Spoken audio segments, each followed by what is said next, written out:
자, 올 8페이지 3절에 공인중개사 정책심의위원회.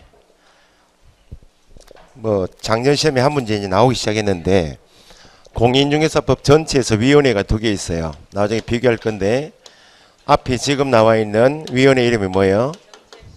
정책심의위원회가 있고, 나중에 협회가 협회는 공제사업 하죠. 공제사업을 감독하기 위해서 둔 위원회가 운영위원회가 있어요.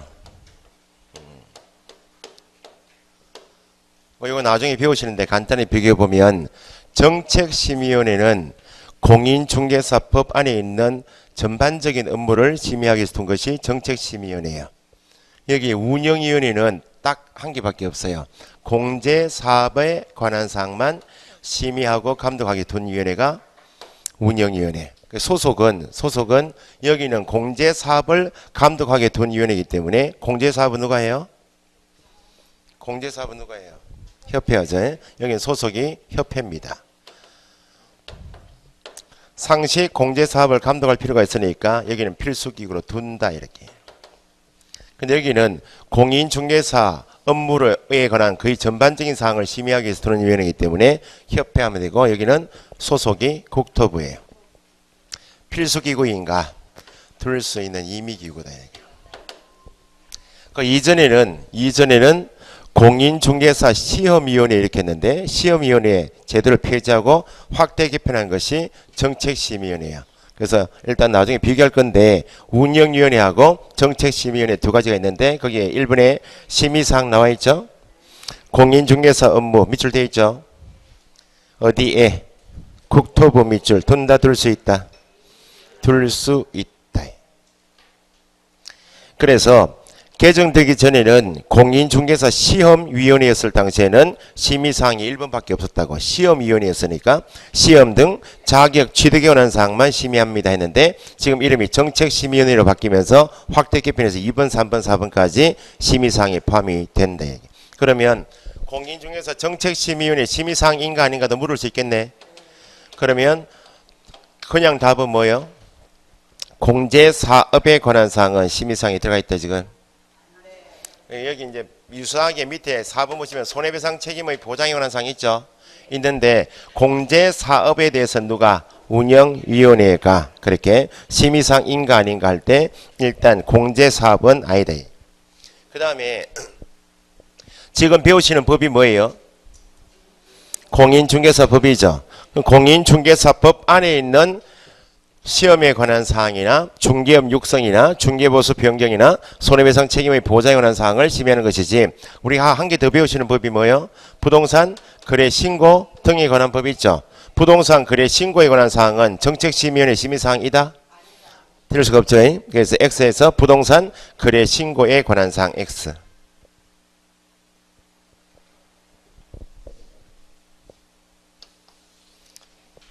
자, 그래서 시험에 2번 나왔던 것이 밑에 동그라미 2번에 구성 및 운영 있나요?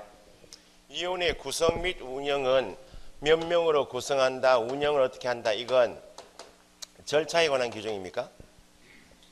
몇 명으로 구성한다.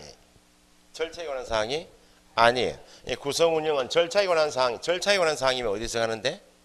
각종 절차는 국토교통부령인데, 구성 운영은 절차에 관한 사항이 아니니까 어디서 한다? 대통령령. 시험 체크하시고.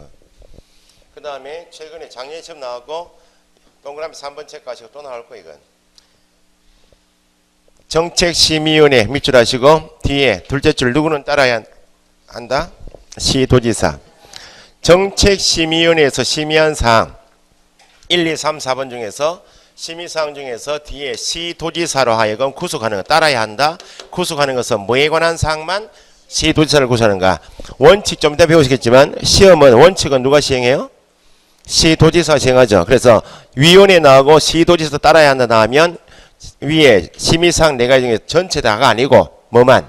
시험 등 자격 취득에 관한 사항을 정했다면 그때는 시도지사로 하여금 따라야 한다, 구속을 하지만 작년 시험처럼 중개보수 변경에 관한 사항을 정했다, 시도지사 따라야 한다? 나머지는 시도지사 구속하는 것이 아니고 오로지 시험 등 자격 취득에 관한 사항만 시도지사를 구속합니다. 그 다음에 이번에 정책심의위원회 구성은 위원장 1인 포함 제외. 포함하여 최소 몇 명? 7명 이상 11명 이하. 이번 주 모의고사는 쉬워요. 중개사법은. 시험 나왔다 이거. 2번 1번. 포함하여 7명 이상 11명 이렇게. 답 다 가르쳐준대. 동그라미에서 한 번 더 시험 나왔고. 그래도 기억 안 납니다. 지금 문제를 다 불러줘도 문제가 평이해요. 지문도 짧고 연습하기 딱 좋아요. 5월달에 모의고사를 신청을 많이 안 하셨던 모양이더라고 보니까 그죠? 어쨌든 뭐 The end.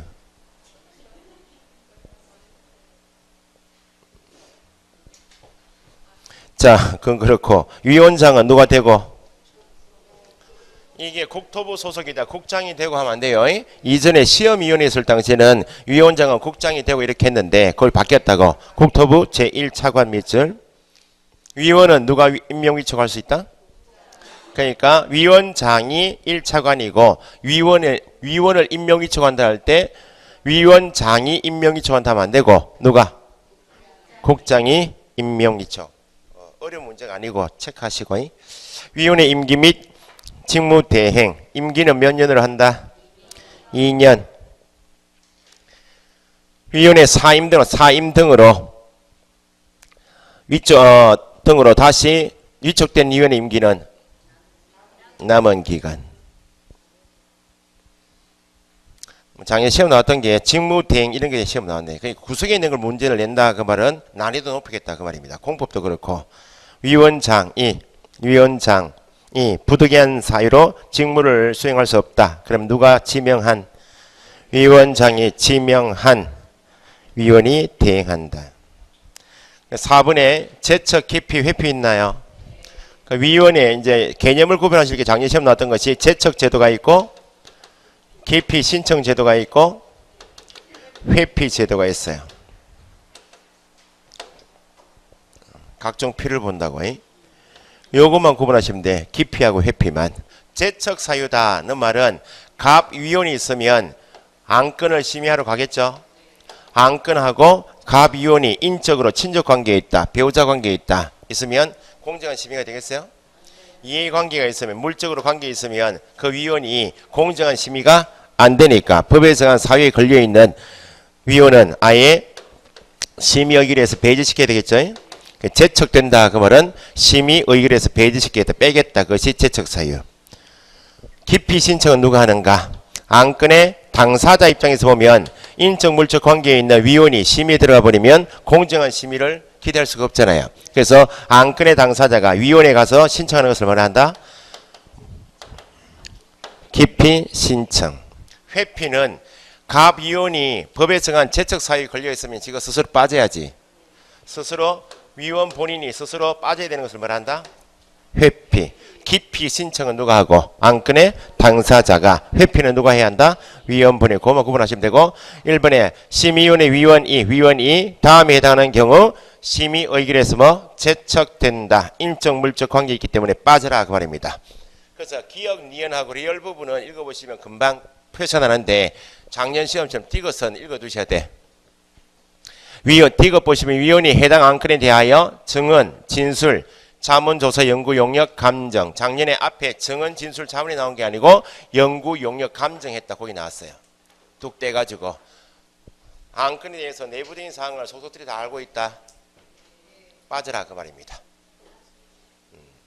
그래서 그거 디귿 정도 체크해 두시면 되고 기억해 보시면 위원 또는 배우자나 배우자였던 사람이 안건의 당사자가 되거나 또는 안건의 당사자와 공동권리자, 공동의무자이면 인적으로 관계 있죠.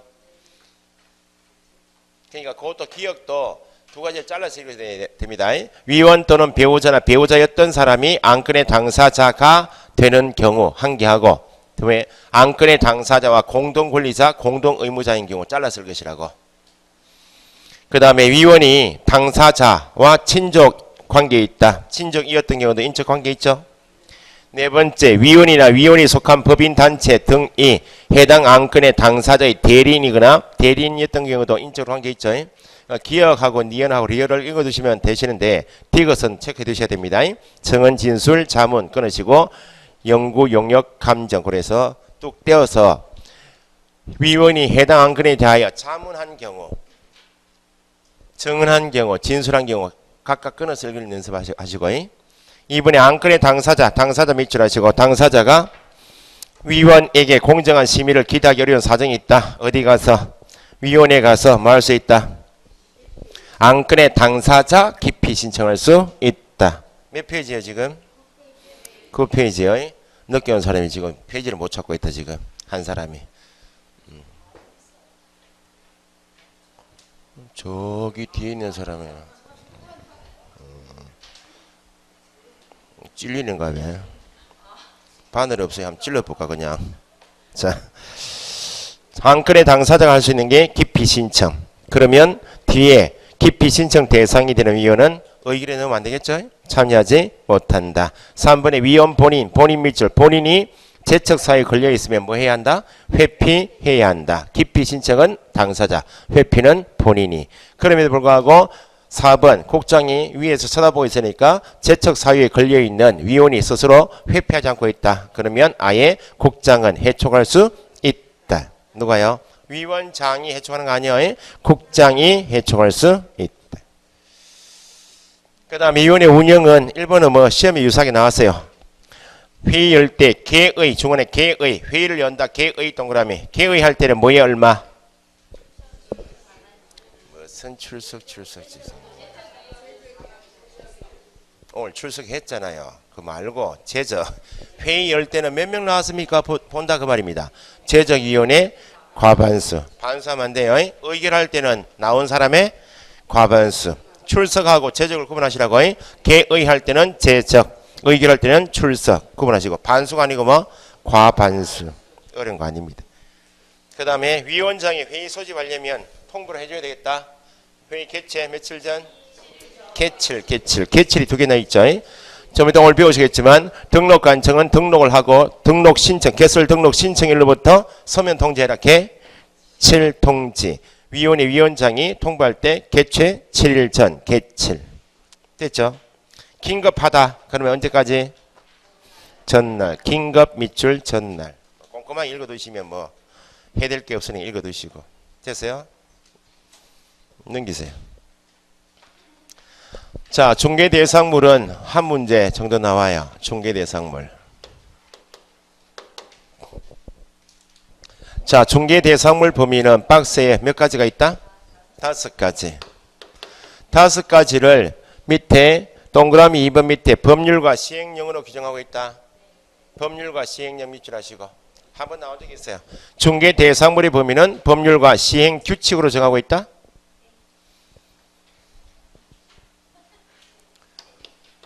법률과 시행령으로 정하고 있다. 시행규칙하면 안 돼요. 뭐는 법률에 정하고 뭐는 시행령으로 정하고 있는가. 위에 1번하고 2번 묶어서 법률 적으시고 1번, 2번 토지하고 2번 건축물 그 밖에 토지정착물은 어디에 정하고? 법률. 3번의 임목이나 공장재단, 광업재단은 3번 옆에 시행령 적으시면 돼요.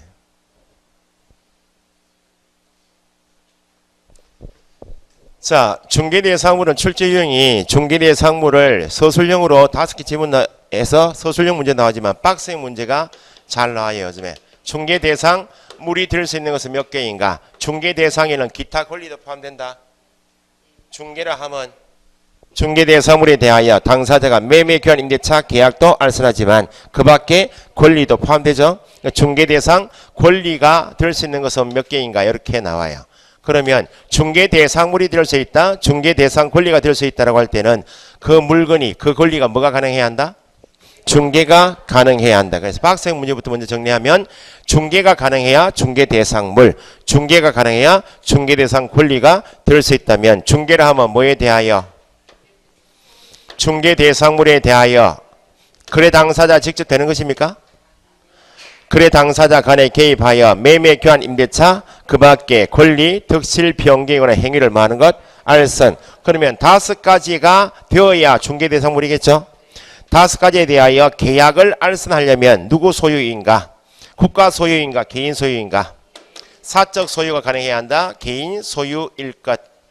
개인 소유물이어야 개인 간의 매매 교환 임대차 계약이 가능하겠죠. 결국 중개는 대상물에 대하여 당사자가 되는 것이 아니고 계약을 직접 하는 것이 아니고 계약을 알선하는 것이기 때문에 계약을 알선 중개하려면 뭐가 가능해야 한다. 거래 계약이 있어야 계약을 알선한다 말 나오겠죠. 계약이 가능해야 할 것. 그럼 계약은 계약인데 중개 대상물 5가지에 대하여 개인 소유물이고 개인 간의 계약만 가능하면 모두 중개할 수 있겠는가? 부동산 증여도 계약이다. 증여 계약도 계약이죠. 증여는 계약인데 중개 대상이겠나요? 매매 교환 임대차 계약처럼 중개 대상은 유상 쌍무 계약일 때 대가를 맞춰주는 게 중개 본질이면 대가 지급이 없는 무상 계약이면 중개 대상이다. 그래서 매매 교환 임대차 계약처럼 대가 지급이 있고 대가적인 채무가 있는 유상 쌍무 계약이어야만 중개 대상이다. 박스형 문제 답은 이겁니다. 중개 대상물이 될 수 있다. 중개 대상 권리가 될 수 있는 것은 몇 가지 해당하고 5가지. 누구 소유이고 뭐가 가능하고 그 계약은 어떤 계약? 중개 대상물이 아니면 5가지 종류가 아니면 중개 대상물 될 수 없죠. 재단. 재단은 2가지가 있죠. 공장재단, 광업재단만 중개대상이지 업재단, 항만운송사업재단, 항공기, 선박. 선박을 그래 못 내. 출제원들이 20톤 미만의 선박, 20톤 이상의 선박. 선박을 그렇게 가지고 싶은가. 중개대상물이 5가지가 아니면 중개대상이 될 수 없죠. 중개대상 권리도 5가지 물건에 대한 권리는 어디서 배우시고? 민법에서 배우시는 각종 권리는 전체 1118개 전체 민법 조문 중에서 부동산에 관한 규정만 뽑아놓은 게 지금 공부 시험 내용이에요. 우리 친족 상속 배웁니까? 안 배우잖아요. 금전 채권 같은 거 안 배웁니다. 채권편에서 계약법만 배우죠. 계약법만. 그러니까 5가지 물건에 대한 권리가 중개대상이면 질권은 중개대상이다. 질권은 민법에 시험 범위에 들어갑니까? 안 들어가는 이유가 중개 대상이 아니니까. 왜냐하면 질권은 부동산을 객체하는 것이 아니고 동산입니다. 동산. 시계 가지고 전당포 가죠. 토지 들고 전당포 갑니까? 토지 들고 어디 가요? 은행 가지. 은행 가서 담보 제공할 때 저당권은 중개 대상이다. 민법에서 배우시잖아요. 그러니까 따로 암기사항이 아니고 민법에서 배우시는 권리인가 아닌가를 가만히 보시면 돼. 분묘 기지권은 배우신다. 중개 대상이 되겠나요? 근데 민법에서 배우시는 권리 중에 분묘 기지권은 타인 소유 토지 위에 조상묘를 모실 수 있는 권리이기 때문에 조상묘를 모실 수 있는 분묘 기지권은 거래가 안 돼요. 일신 전속이라고. 점유권 배우시죠? 점유권은 중개 대상이 되겠나요? 중개 대상이 될 수 없지. 누구 중개할 필요 없이 앉아버리면 점유권 아니야. 그래서 예외로 소유권, 지상권, 지역권, 전세권, 저당권 중개 대상이다. 부동산 유치권 민법에서 안 배워요? 민법에서 배우는데 그건 중개 대상이 아닌 것 같다. 법정지상권, 등기된 환매권, 중개 대상이요.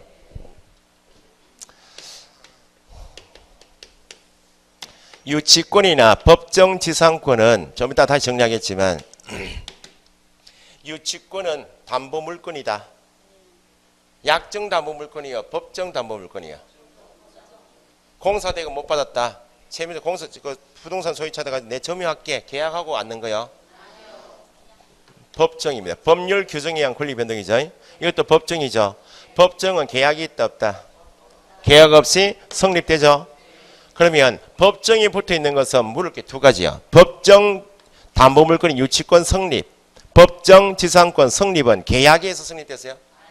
계약이 가능해야 중개대상인데 계약 없이 법률 규정에 의한 권리 변동은 중개대상이 아니에요. 그런데 법정 담보물권인 유치권이 성립되어 있죠.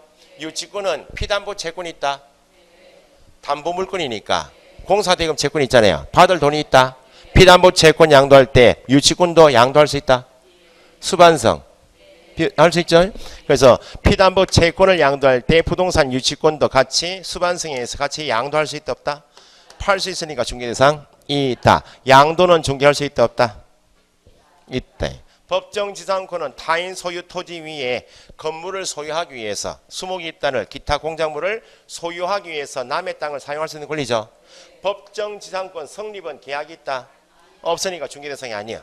그럼 타인 소유 토지 위에 법정지상권 가지고 건물 소유하고 있잖아요. 임목 소유하고 있죠. 그러면 건물 소유권하고 임목 소유권하고 법정지상권은 분리가 돼야 안 돼요. 분리가 되면 법정지상권은 따로 팔 수 있단 말이고, 분리가 안 되면 건물 소유, 건물 넘길 때 같이 넘겨야 된다 그 말이고. 법정지상권은 건물 소유에 임목 소유에 종속되는 권리입니까? 독립한 물권이다. 독립한 물권이므로 건물 두고 법정지상권만 양도할 수 있다. 임목 두고 법정지상권만 양도할 수 있다. 양도는 중개대상이다. 최근 시험에 법정지상권 양도하는 행위를 알선하는 것은 중개이다이다. 법정지상권 나오면 법정 붙은 것은 성립을 묻고 있는가 양도 묻고 있는가 이걸 꼭 구분하셔야 돼. 성립 나오면 법률 규정에 의한 권리 변동이니까 중개대상이 아니다. 양도는 중개대상이 된다. 유치권이 성립되어 있는 건물, 어떤 권리 어떤 등기가 있어도 매매할 수 있다 없다? 법정지상권이 있는 토지 가능하죠. 중개대상 물 5가지 인가 아닌가 보시고, 누구 소유일 것? 개인 소유에 의해야지. 국가 소유, 국유재산, 행정재산 같은 거 안 됩니다. 미채굴 광물, 채굴된 개인 토지 지하에 채굴이 아직 되지 않은 안일미자 광물은 국가만이 채굴 취득을 가지니까 미채굴 광물은 개인 소유가 아니므로 중개 대상이 아니고, 주인이 없다. 무주 부동산 국가 소유입니다. 이런 것들이 시험 나오는 항목이고, 그 다음에 뭐가 가능해야지? 계약이 가능해야 한다. 계약이 가능하지 않다. 민법 몇 조? 187조. 법률 규정에 의한 권리 변동은 등기하지 않는다. 상속은 중개 대상이다. 경매는 계약이요. 공용징수, 형성 판결은 중개 대상이 될 수가 없다. 계약은 계약이어도 어떤 계약일 것? 유상 쌍무 계약이어야지. 증여는 중개 대상이다. 아니다. 그 낱개로 쪽에서 5가지 인가 아닌가 보시고, 개인 건가 국가 것인가 보고, 그 다음에 계약이 가능한가 가능하지 않은가, 유상 쌍무 계약인가 이렇게 따져서 보시는데, 줄이면 5가지 인가 아닌가가 중요하고, 유상 쌍무 계약의 대표 선수가 뭐예요? 매매죠. 5가지이고 매매가 가능한가 이걸 보시면 돼. 5가지이고 매매 가능하다면 중개대상이다. 상속받은 부동산, 상속받은 토지 매매 가능하다. 낙찰받은 토지, 정여받은 토지 가능하죠. 상속이나 경매 절차에는 계약이 안에서 개입될 수가 없지만, 절차가 개시된 이후에 받은 부동산, 정여는 무상이어서 개입될 여지가 없지만 정여받은 부동산은 중개대상 있다. 5가지이고 매매 가능하다면 중개대상이죠. 5가지고 매매 가능하다면 현재 각 개별 공법상 제한을 받고 있다. 개발 제한 구역 내에 소유하고 있는 임야, 토지 거래 허가 대상인 토지, 군사시설 보호구역, 접도구역 매매 가능하다. 그죠? 5가지이고 매매 가능하다면 등기부 일람 해보니까 사법상 압류, 가압류, 가등기, 가처분, 경매기 시결정 등기가 되어 있다. 사법상 제한을 받더라도 매매할 수 있다. 거래 위험성은 다르겠지만 어쨌든 매매할 수 있다 없다? 있다. 중개대상 있다. 공시가 되어 있어야 한단 말이 있어요 없어요? 없단 말은 5가지이다. 미등기 건물도 매매할 수 있다. 무허가 건물도 매매할 수 있다. 이런 것들이 시험 나오는 것이 있고, 포락지는 들어보셨다. 포락지는 하천이 있으면, 하천도 개인 또랑이 있다 없다? 옛날에 하천법에는 하천은 국유로 한다 이렇게 했다고. 그런데 개인 소유 또랑이 있잖아요. 그러니까 하천도 사권, 개인 소유권의 대상이 될 수 있다 없다? 개인 또랑이 있어요. 사권의 대상이 될 수 있는, 개인 소유권의 대상이 될 수 있는 하천은 중개할 수 있다 없다? 있어요. 매매할 수 있어요. 담보 제공할 수 있어요. 마음대로 묻으면 안 돼요. 왜냐하면 여러 사람이 같이 쓰고 있기 때문에 도랑은 묻으면 안 되지만 매매할 수 있어요. 하천은 여기 태화강 있죠. 국유 지방자치단체 소유는 개인가이죠. 갑 소유 농지가 있다. 여기 을 소유 농지가 있다. 갑 땅이고 을 땅이죠. 매매할 수 있다 없다? 중개대상이죠. 하천이 범람하다 보니까 작년인가요? 하천이 자꾸 범람하면 개인 땅을 요만큼, 개인 땅 요만큼 하천에 들어갔다고 물이 잠겼다고 말입니다. 이제 그럼 요건 개인 소유권이 있다 없다? 요만큼 원래는 개인 소유 땅이었지만 하천이 되어버렸죠. 개인 소유권이 있다 없다? 없다. 사건이 소멸된, 여기에 핵심이요. 개인 소유권이 소멸되면 개인 것이 아니다. 포락지는 중개 대상이 아니다. 서해 간척지는 누가 팔아요 지금? 국가 것이요 거기에? 현대 거죠. 현대. 현대는 국가요. 공유 수면 매립법이 있어요. 공유, 국민이 공유하게 되는 수면을 매립할 수 있는 근거법이 있다. 매립법. 공유 수면 매립법에 의해서 매립 허가 받죠. 공사 끝났다고. 준공이 됐죠. 이거 누구 거라고? 누가 매립했는가? 개인이 매립했다면 누구 땅? 팔 수 있다 없다? 공유 수면 매립법에 의해서 누가 매립한? 개인이 매립한 공유 수면 매립지는 현대가 지금 분양하고 있잖아요. 다 팔았는지 몰라. 중개 대상 있다. 이런 것들이 시험에 나왔던 지문들이에요. 옛날에 뭐 재외지 이런 말도 썼는데 재외지는 들어보셨어요? 제방이 있으면 제방 여기 물이 있잖아요. 물. 요걸 재외지라 해. 동네 주민들이 사는 것을 재내지라 해요. 요건 개인 거 아니야. 재외지 이런 것도 옛날에 부르는데 재외지는 요즘에 안 보인다. 근데 모의고사 여전히 공유수면 매립법에 따라서 누가 매립한? 개인의 공유수면 매립지는 누구 땅? 개인 땅이니까 중개대상이 있다. 사건이 소멸된 뭐는? 토락지는 개인 땅이다 아니다? 아니니까 중개대상이 아니 있다. 여기 박스형 문제 정답이요. 박스형. 그게 어디 있는가? 뒤에 넘겨보시면 13페이지입니까? 중개대상물이 들 수 있는 요건 있죠. 박스에 1. 뭐에 어디에 해당할 것? 법정 중개대상물일 것. 몇 가지일 것? 5가지일 것. 그러니까 법정 중개대상물이 아닌 물건은 중개대상물이 아니다. 누구 소유일 것? 개인 소유이야지 국유나 공유이면 안 된다. 공유는 민법에서 배제는 공동소유에선 공유, 합의, 종유 아니에요. 지방자치단체 소유, 공유재산 이렇게 이야기해요. 국유재산, 공유재산. 그 다음에 개인과 뭐가 가능해야 하고 계약이 가능해야지. 법률 규정 밑줄. 법률 규정에 의한 권리 변동은 중개대상이다? 아니다. 유상 쌍무 계약 이해야 되겠죠? 그러면 1, 2, 3, 4번을 갖추면 중개대상이면 묶으면 1, 2번은 몇 가지 해당되고 3, 4번 묶으면 어떤 계약? 매매 계약이 가능할 것. 5가지이고 매매 가능하다면 중개대상이다. 그러면 동그라미 기역에 공법상 제한을 받는 경우이다. 중개대상이다. 어떤 용도, 지역, 지구, 구역에 해당되어도 매매할 수 있다 없다? 있다. 5가지이고 매매 가능하다면 니은 사법상 제한을 받아도 각종 등기가 있어도 중개할 수 있다 없다? 있다. 공시가 되어 있어야 한다. 미등기 무허가 건물도 중개대상이 된다. 됐어요? 거기 답이고 박스 밑에 괄호 1번 중개대상이 될 수 없는 것 몇 가지가 아니면 5가지 해당하지 않으면 선박, 항공기, 건설기계, 어업재단, 항만운송사업재단, 금전, 상가권리금 밑줄. 상가권리금은 중개대상이다. 상가권리금은 시험에 잘 나옵니다. 상가권리금은 영업용 건물에 영업시설이 이미 되어 있다. 비품이 갖춰져 있다. 사업을 해왔기 때문에 거래처 신용이 있다. 고객이 확보되어 있다. 점포가 대로변에 있다. 그게 권리금이죠. 권리금은 중개대상물이 아닙니다. 앞에서 해봤어요. 이거는 중개대상물이 아니기 때문에 권리금을 수수 받을 수 있도록 알선한 행위는 뭐가 아니다? 중개행위가 아니다. 중개대상물이 아니다 나오면 중개란 말을 쓰면 안 돼요. 그러면 중개행위가 아닌 권리금을 받을 수 있도록 수수하도록 알선한 대가는 중개보수가 적용된다. 중개란 말을 쓰면 안 되죠. 중개보수 적용이 없단 말은 공인중개사법상 한도 제한이 없다. 우리 법을 떠났다 이제. 그럼 어떤 법에 의해서? 민법에 따라서 당사자 간 합의해서 받을 수 있다 없다? 있다. 좀 이따 배우시면 대토권도 있다.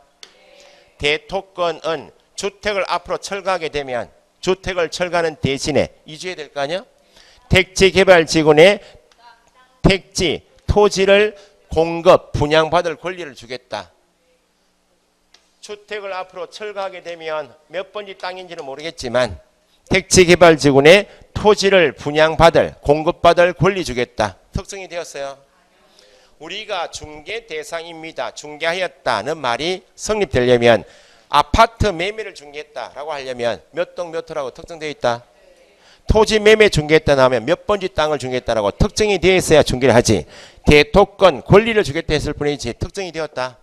안 되었다. 대토권은 주택이 철거될 경우 일정한 요건 하에 택지개발지구내 택지를 공급받을 권리는 중개 대상이 아닙니다. 대토권 매매 알선은 뭐가 아니다. 중개행위가 아니면 대토권 매매 알선으로 재산상 손해가 발생될 수 있죠. 재산상 손해가 발생되면 손해배상 책임은 개업 공인중개사에게는 직접 배상 청구를 할 수? 개업 공인중개사에게는 배상 청구할 수? 어떤 법에 따라서? 민법에 따라서 청구할 수 있는데 대토권 매매 알선은 뭐가 아니므로 중개 행위가 아니므로 재산상 손해가 발생되어도 보증보험회사, 공제사업자, 공탁기관처럼 보증기관에 배상 청구할 수 있다 없다? 없다. 중개대상물이 아닙니다. 1. 중개행위가 아닙니다. 중개보수 적용이 없다. 보증기관에 배상 청구할 수 없다. 이게 우리 법의 공식처럼 알고 계셔야 돼. 됐어요? 밑에 국가 또는 공공단체 소유 공유재산이면 안 되죠. 행정재산, 일반재산, 미채굴 강물, 무주, 토지. 공도, 지방도로 국도 있죠. 공도. 사도는 사도법이 있어. 사도법. 도로법도 있지만 사도법에 따라서 개인이 편의를 위해서 만든 도로가 있겠죠. 이건 사도는 개인 땅이에요. 사도는 중개대상이다. 그렇게. 뒤에 사건이 소멸된 뭐? 토락지. 3번 공유수면 매립 허가받아 매립 후 준공검사된 누구의? 개인 밑줄 개인의 공유수면 매립지는 중개대상이다. 3번에 상속이나 경매, 공매는 계약이다. 아니므로 중개대상이 아니에요. 그래서 판례처럼 경매 절차는 계약이다, 계약이 아니다. 둘째 줄 뒤에 공인중개사법상 중개가 개입될 여지가 없다. 그죠? 그런데 등기부 보니까 아직 경매 절차가 개시되기 전에 등기부에 경매 개시 결정 등기가 되어 있다고. 매매 가능하다. 압류 등기, 가압류 등기, 가처분 등기. 경매 개시 결정 등기가 되어 있어도 매매 가능합니다. 경매 신청한 채권자 부르고 채무자 부르고 이제 매매를 하잖아요 지금. 그러면 채권자 불러놓고 내가 요 팔아서 네 채무를 변제할게 합의하고 팔았죠. 채무 변제받으면 채권자가 법원에 가서 뭐 취하 신청 넣으면 되지. 그러니까 어떤 종류의 등기가 들어있어도 매매 가능하다. 그러니까 경매는 보세요. 경매 개시 결정 등기가 된 물건은 경매 개시 결정 등기가 되어 있어도 매매 가능하다. 중개대상이죠. 경매 절차는 개입될 여지가 없다. 낙찰받은 부동산은 그러니까 어떤 부동산 다 되지만 절차 자체는 개입될 여지가 없다. 그래서 뒤에 경매 개시 결정 등기가 된 부동산하고 낙찰받은 부동산은 매매 가능하다. 중개대상이 있다. 중개대상 권리가 될 수 있는 것. 중개대상 권리도 몇 가지 물건에 대한 권리. 중개대상물에 대한 재산권의 물권 채권일까. 뭐가 가능해야 하고 양독 대여가 가능하다. 거래가 가능해야 한다. 그 말이죠. 그래서 유치권도 양도 가능하다. 양도 가능하다. 피담보 채권을 이전할 때 목적물, 점유를 함께 이전할 수 있고 그래서 이전 양도가 가능하니까 부동산 유치권도 중개대상 권리가 된다. 그 다음에 중개대상 권리는 어디에서 배우시는? 민법에서 배우시는 각종 권리, 소유권, 지상지역 전세권, 저당권, 부동산 임차권, 등기된 환매권 되죠? 중개대상 권리가 아니다. 그 말은 몇 가지 물건이 아니면 5가지 물건에 대한 권리가 아니면 중개대상이 아니다. 시험 나왔던 게 질권. 민법 시간에 어업권 배웁니까? 광업권, 특허권, 영업권은 중개대상 물 5가지에 대한 권리가 아니므로 민법에서 안 배운다. 그 말입니다. 그래서 3번 유치권 법정상권 되어 있죠. 유치권 법정상권은 1번 기억에 법률 규정에 의한 권리 변동이다. 법정 담보물권 유치권. 법정 지상권은 법률 규정을 줄이면 법정 아니야. 성립에는 개입될 여지가 있다. 법률 규정에 의한 권리 변동이므로 권리 성립, 유치권 성립, 법정 지상권 성립 밑줄 N은 중개 대상이 아닌데 유치권과 법정상권은 양도 가능하다. 양도 동그라미 중개 대상이다. 그래서 유치권이 성립된 건물, 법정상권에 붙어있는 토지는 팔 수 있다 없다. 중개 대상이 있다. 4번에 권리금은 중개 대상물이 아니다 돼 있죠. 그래서 쭉 밑줄 돼 있는데 둘째 줄 권리금은 기억 중개 대상물이라 볼 수 없다. 니은 권리금 등을 수수 받을 수 있도록 알선 중개한 것은 뭐가 아니다? 중개에 해당하지 않는다. 디귿 중개 보수 한도액 역시 권리금 거래에는 적용되지 않는다. 됐어요. 다시 앞으로 가보세요. 10페이지입니까? 자, 박스의 문제 정답은 요거고 그 다음에 서술형 지문에서 잘 나오는 게 건축물이에요. 건축물. 토지는 따로 물을 것이 모의고사 보시면 택도하기 이런 문제 나오죠. 토지에 대하여 저당권 설정한다. 가능합니까? 할 때 1필지 일부에 대해서 저당권 설정할 수 있다.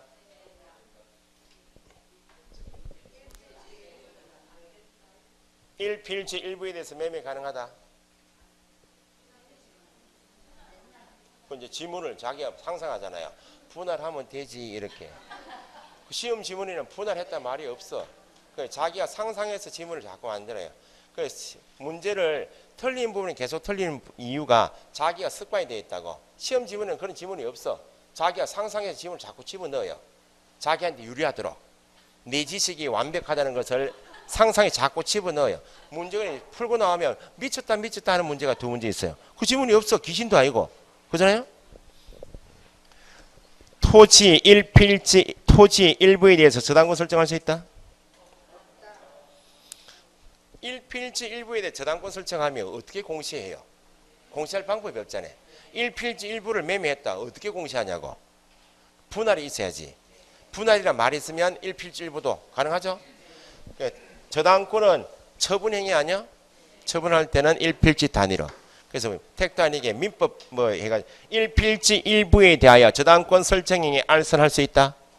없어요. 그런 지문은 모의고사 나오는 지문이고 시험에 나오는 것은 방금 나왔듯이 개발 제한 구역 내 소재는 토지, 군사시설 보호구역 내 그런 거 나오고 그것도 보통 서술형 지문에 나오는 것은 건축물하고 기타 정착물이 나와요. 건축물이 중개 대상이라는 말은 5가지 맞죠? 매매 가능하다. 그러니까 중개 대상물 아니야. 매매 가능한 건축물 범위에는 기존 건축물만 말한다. 장래, 아직까지 완공된 것은 아니지만 장래 건축될 특정이 되어 있는 건물도 완공은 되지 않지만 중개 대상이다. 미등기 건물, 무허가 건물, 방 한 칸 임대차 가능하잖아요. 여기 시험 나와요. 중개 대상물인 건축물 범위에는 장래에 건축될 특정의 건물도 포함이 된다. 뭘 말하는 것이고? 분양권을 말하죠. 분양권은 분양받았습니까? 분양받았어요.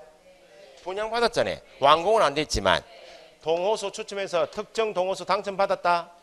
특정 동호수 당첨받아서 분양계약했어요 안 했어요? 분양계약했으니까 분양받은 권리 분양권이래요. 특정 동호수 분양계약 나오면 뭘 말하고? 분양권. 완공되기 전이죠. 분양권은 전매가 금지되는 경우도 있죠. 전매 금지는 매매 가능하다. 안 되니까 중개대상이 아니야. 전매 제한을 받지 않으면 매매 가능하다. 매매 가능하니까 특정되어 있는 아파트 분양권은 특정되어 있죠. 매매 가능하다. 중개대상이 있다. 그런데 아직까지 당첨받은 사실도 없어요. 분양계약한 사실도 없어. 앞으로 추첨기일 날 신청해서 당첨이 앞으로 되면 아파트를 분양받을 수 있는 분양 예정자로 선정될 수 있는지. 분양 예정자는 당첨됐어요? 분양계약 없죠? 이건 판례에서 이름이 입주권이라는데 입주권이 중요한 것이 아니고 분양 예정자 지위에 불과한 뭐는 입주권은 중개대상이 아니다. 왜 입주권이 중요한 말이 아닌가? 나중에 부동산 거래 신고 가시면 재개발 재건축 입주권도 있다. 재개발 재건축도 이러면 입주권이잖아요. 이거 매매할 수 있다 없다? 매매 가능하니까 신고 대상 아니야. 그래서 아파트의 분양 예정자 지위 나오면 뒤에 이름이 뭐? 입주권인데 건물이 아니다. 도시정비법상 입주권. 도시정비법상 입주권. 재개발 재건축 입주권 그 말 아니야. 된다 안 된다? 된다. 정착물은 중개 대상이 될 수 있다 없다? 정착물은 중개 대상물이 될 수 있다. 뭐 의심해요. 토지 1, 2 건축물 그 밖에 토지 정착물도 중개 대상이다. 그잖아요. 정착물은 중개 대상이 될 수 있다. 여기 한 개 지문. 정착물 중에서 건물이라든지 임목이 있다. 임목이라든지 명인 방법을 갖춘 수목 입단이 있다. 임목, 건물은 등기가 되어 있는 것이고 명인 방법은 등기는 아니지만 명인 들어보셨어요? 다수의 타인이 외부에서 명백하게 소유자를 인식할 수 있도록 표시하는 방법을 뭐란다? 명인 방법이래요. 이건 등기는 아니지만 공시방법 중에 한 개죠. 나무가 있다 이게. 나무 있고 가장자리에 널판지 목차를 세워서 입상 금지 소유자 홍길동입니다. 이게 명인 방법이에요. 명인돼 있죠. 그럼 요건 따로 공시방법을 갖추고 있다. 공시가 되어 있다는 말은 토지하고 명인 방법을 갖춘 수목입 때는 매매 가능하다. 토지하고 건물은 따로 매매된다. 토지하고 임목은 따로 매매돼요. 그래서 공시가 되어 있는 건물, 임목 또는 명인 방법을 갖춘 수목입단은 정착물로서 중개 대상이 되죠. 우리한테 함정이 수목의 집단은 토지와 분리하여 중개 대상이 될 수 있다. 또 상상하시잖아요. 이것도. 등기하면 안 되겠나? 등기하면 명인 방법 갖추면 안 되겠나? 그런 말이 있어요? 없어요? 없다고. 뭐 이것서 나와요? 이번에 명인 방법도 갖추지 않고 등기도 안 돼 있는 수목입단은 토지와 분리가 된다. 토지가 분리가 안 돼요. 중개 대상이 될 수 있다 없다? 없다. 가식의 수목은 임시로 심어놓은 그 말입니다. 정착물입니까? 이건 정착물 자체가 아니에요. 정착물이 아니면 부동산이다. 민법상 부동산은 토지하고 정착물이죠. 부동산은 정착물은 부동산이다. 부동산이라 하면 토지 및 그 정착물. 가식의 수목은 정착물이 아니라 말은 부동산이 아니요. 중개 대상이 될 수 없죠. 콘크리트 집안 위에 볼트로 조립한 세차장 구조물 자빠지죠. 볼트만 풀어버리면 자빠진다. 쉽게 분리 철거가 가능하다. 뭐로 조립했다고?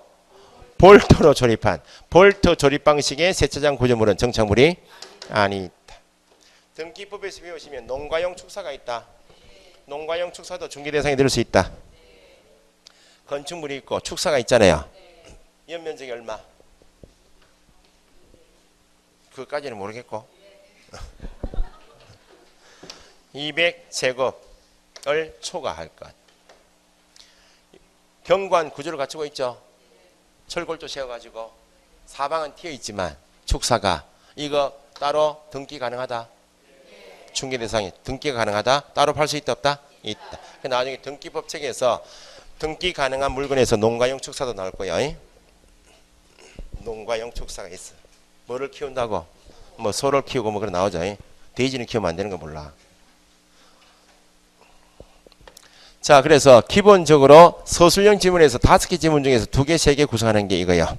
건축물 범위, 장래 특정이 된 건물, 아파트 분양권, 분양 예정자 지위는 건물이 아니다. 정착물은 중개 대상이 될 수 있다. 수목의 집단은 토지와 분리하여 중개 대상이 될 수 없다. 가식의 수목은 정착물이 아니고 콘크리트 집안 위에 볼트 조립 방식의 세차장 구조물도 정착물이 아니다. 부동산이 아니다. 그래서 거기 밑에 10페이지 2번에 건축물 기타 토지 정착물 있죠. 건축물은 기억에 장래 예정 건축물도 포함된다. 미등기 건물, 무허가 건물 된다. 판례는 기존 건축물뿐만 아니라 밑줄 장래 건축될 특정의 건물도 포함된다. 뭘 말하는 것이다?